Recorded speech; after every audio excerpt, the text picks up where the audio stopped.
I really love when your character said you could achieve by being smarter than you are now. How do you think that adversity can push us all to be better? Because that's what we have to be seen, is to sort of overachieve. I don't know if I believe that in my life as Viola. I think that's a lot to ask of someone. Be like twice as better than you are now. I mean, how does someone do that? You can only be who you are. I think that saying has probably been overused, but I understand where it's coming from. That you sort of have to jump up and down sometimes and scream louder than the next person just for someone to see you and know that you're there. Sort of to, but... I think it was a really powerful theme in the film. Thank you. What was the biggest challenge with your character? The biggest challenge was just, it really was a relationship part. I have to say, the love. That love that is the sort of motivating factor to why we even commit this heist. It had to start from a place of loving our husbands and being committed to them. That was the hardest part for me, to sort of step back from that and know that, I sort of married an asshole, but I had to love him anyway. It's a hard part. Thank you. Thank you. Opening film, congratulations. Thank you. How soon did you come into the process for this one? I mean, it's such an amazing movie. I mean, it must have been an easy decision to come on board. Yes, Steve had bumped into Lynda LaPlante at Buckingham Palace, and they discussed how amazing Widows had been, and he just felt that it was just ready to be reset as a film, and he said that idea to me, and I jumped on board. It was exciting. Yeah, I mean, he's such an amazing filmmaker, and I think it's testament to him that he's able to make a heist thriller that isn't just a heist thriller. It's all these amazing things. I mean, I watched it this morning. There's so many things, so many prevalent subjects that are very, very true for modern day life, shall we say? Yeah, we wanted to really take a slice of. I mean, Chicago is an amazing city. I mean, London was an amazing city for the original, but Chicago is such an incredible city. It's such a diverse city. It's such a complicated city.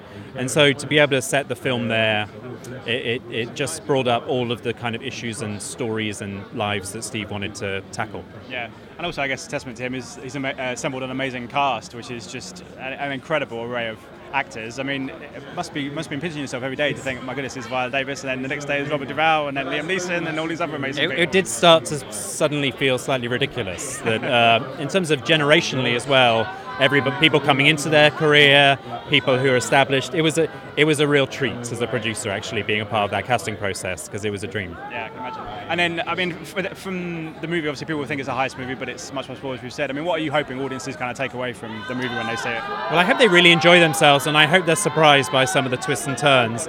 And I hope they take from it, empathy and a bit of love, and also how a group of people can come together to sort of take back the power that's been stolen from them. And I think that's, worth saying right now. Absolutely. Congratulations on the film. Thank you. Yeah, it's very exciting. It's a fantastic opening film. What made this a special project for you guys? Because I know it's one that Steve's very passionate about. Yeah, I mean, Steve, we've supported Steve from the beginning of his career, and we'd love to continue working with him in anything that he does. So he was really the inspiration.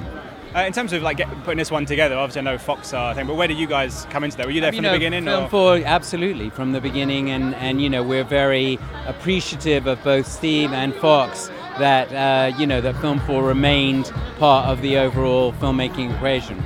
It's a fantastic film. I mean, a lot of people will see it as a thriller and a heist movie, but actually it's a lot more than that. It's such a complex tale. I mean, I watched it this morning. There's so much going on. It's pretty incredible. There's so much going on. I think that's what makes it very much a Steve McQueen film. That there's so many other issues at play, but at the same time, it's a great piece of entertainment.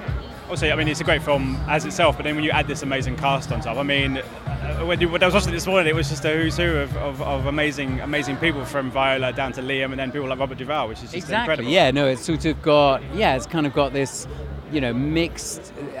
Steve was great when he introduced the film in Toronto. He sort of got everybody up on stage, and then he turned to the audience and said, "This is what a film should look like," because it has, this vast array of different looking people that represent, you know, what society represents. So I think that was a really smart thing to say, and I think that's what makes it so great. Plus, they happen to be fantastic actors.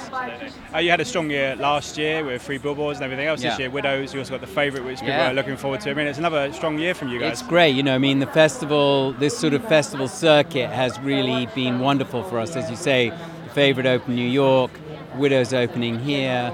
You know, we have Mike Leigh's film Peterloo. We've got Pavel's film Cold War. I mean, we've got a really wonderful lineup, and it's very exciting.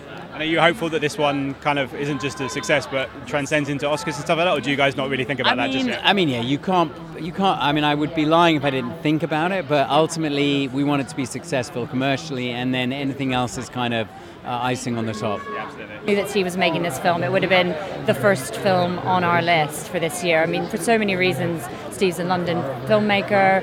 Great British talent. He's a BFI fellow. We've screened all of his work in the festival. Feels like a very natural choice, but the film really delivers as well too. Steve's trying to do something a bit different. It's a great cracking heist film, female-centered, tackling race and gender politics. I mean, it's the perfect film to open the festival with this year. And I guess it's a testament to him as a filmmaker that he's been able to put such an eclectic cast together. I mean, I watched it this morning and it was just rolling them off. Did you like it? I did. It was fantastic. Just rolling off these amazing people from absolutely. Viola up to someone great as Robert Duvall. Neeson, Robert Duvall. I mean, it's just ridiculous. Yeah, exactly. It's crazy. Colin Farrell. Yeah. I mean, you know, every actor is a real master of their craft. So nice to see. Indeed. And obviously you've got the rest of the festival to go. Yeah, we've got all these lovely films and lovely days to go. Exactly. I mean, do you think this is one of the strongest years you've had? Because there's so much. It's very eclectic as it is usually. I mean, you must be delighted with the array of films that you've got this year. Yeah, I think as we were putting the program together, we just had the program team and I had a stronger sense that it was a really special year. We've been very excited about it. And when we launched the program in August, we've had incredible feedback from press and from public audiences who were as excited about seeing these films as we were to show them. And now we just, you know, we're starting, this is what it's all about. We're starting the festival. People are going to see the films. People are going to be talking about great cinema over the 12 days of the festival. And I think we will look back on this as a very strong year. And in terms, I just wanted to ask you, obviously we're not at the Odeon this year, which, you know, for the last obviously many years we haven't been there. Does that present a lot of logistical challenges for you guys? If you had to, because I've been seeing a lot of screenings at various different places. I imagine it's the same for you guys, for the public. Not having Odeon Leicester Square was a huge challenge for us in terms of capacity. It was a 1,600 seat cinema. We used it 40 times last year. 35,000 admissions at that one screen alone. And it's important to us as a public festival that we continue to provide that access to what we're doing in the festival. We're obviously at beautiful Cineworld tonight, so it's great cinema to have a large, wonderful event like this, but capacity is really important as well too. So it's been a challenge for us, but the way we're solving that challenge is by being here at Cineworld, and we've also built our Embankment Garden Cinema. It's a beautiful screen. It's so beautiful nice screen. And in terms of the program itself, I mean, outside of the gala, is there any films in the actual program that you hope people kind of seek out and go and see when the festival opens today? So many. I mean, you know, I think really genuinely what I hope people... It's a hard question because I don't want to single out one because I love them so much. I mean, I think aside from the galas, which obviously have a huge profile, what we're really interested in this year as a filmmaking team is elevating the films in competition, making sure public audiences know about those films, and that really represents the breadth of global cinema as well. So we want the audiences to engage with them in a different way this year. For the first time ever, we're presenting our awards in front of a public audience on the penultimate day of the festival, and really excited to bring public audiences into that conversation about what's the best film, what should win. Ladies and gentlemen, you're watching Hey You Guys! Hey You Guys, huh? Hey You Guys. Is that from the Goonies? It is indeed, yes. Nice. Hey!